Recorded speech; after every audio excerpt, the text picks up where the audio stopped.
Hello বন্ধুরা, অস্মিতাস ডায়েরিতে তোমাদের সবাইকে সুস্বাগত। বাজারে কিন্তু ফ্রেশ নতুন ফুলকপি পাওয়া যাচ্ছে, তোমরা জানো।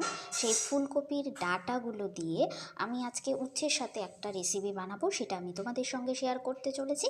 আগেও তোমরা দেখে নিয়েছো উচ্ছের একটা আমিষ রেসিপি, আজকে কিন্তু উচ্ছের এই রেসিপিটা কিন্তু নিরামিষ করেই করেছি। তোমরা চাইলে কিন্তু এর মধ্যে ছোট ছোট কুচো মাছও দিতে পারো, এটা কিন্তু খেতে খুব স্বাদ হয়। তাহলে চলো আমরা দেখে নিই রেসিপিটা। প্রথমেই আমি কড়াইতে নুন, হলুদ আর কালো জিরে দিয়ে দিয়েছি। হলুদটা আমি কেন দিই তোমাদের আগেও বলেছি। হলুদটা দিলে পরে কিন্তু ছিটে এসে ফোসকা পড়ে এই ধরনের দুর্ঘটনা হওয়ার সম্ভাবনাটা কম থাকে। এইবার এর মধ্যে আমি ভালো করে সবজিগুলোকে লম্বা লম্বা করে কেটে ধুয়ে নিয়ে সেগুলোকে কড়াইতে দিয়ে দিয়েছি।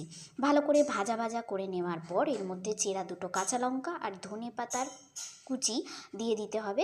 ভালো করে ভাজা ভাজা করে নিয়ে আবার চাপা দিতে হবে। চাপা আবার খুলে তরকারিগুলো সেদ্ধ হয়ে এলে আবার একটুখানি নাড়াচাড়া দিয়ে ভাজা ভাজা করে নিতে হবে। এরপরে আবার আর একটুখানি চাপা দিয়ে নিতে হবে।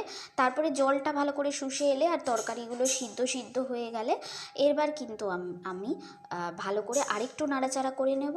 নাড়াচাড়া করে ভালো করে যত তোমরা ভাজা ভাজা করবে এবং লঙ্কাগুলো যত পেস্ট করে এগুলোর সঙ্গে মিশিয়ে দেবে, তত কিন্তু রান্নাটা ভালো হবে। তবে ঝাল তোমরা যেমনভাবে খাও সেইভাবে দেওয়ার চেষ্টা করো। বেশি ঝাল হলে কিন্তু তেঁতোর স্বাদটা নষ্ট হয়ে যাবে। তবে উচ্ছেটা যদি তোমরা আলাদা করে একটু ভেজে নাও তাহলে কিন্তু আরও বেশি খেতে স্বাদ হয়। এরপর আস্তে আস্তে ভালো করে নাড়াচাড়া করে নিয়ে ভাজা ভাজা করে নিলেই কিন্তু জল শুষে গেলে আমাদের রেসিপি রেডি। তাহলে রেসিপিটা তোমাদের কেমন লাগলো আমাকে কিন্তু করে জানিও। আর আমার নতুন নতুন ভিডিও পেতে আমার YouTube channel, Facebook profile, page and ইনস্টাগ্রামে তোমরা ফলো করে রাখতে পারো।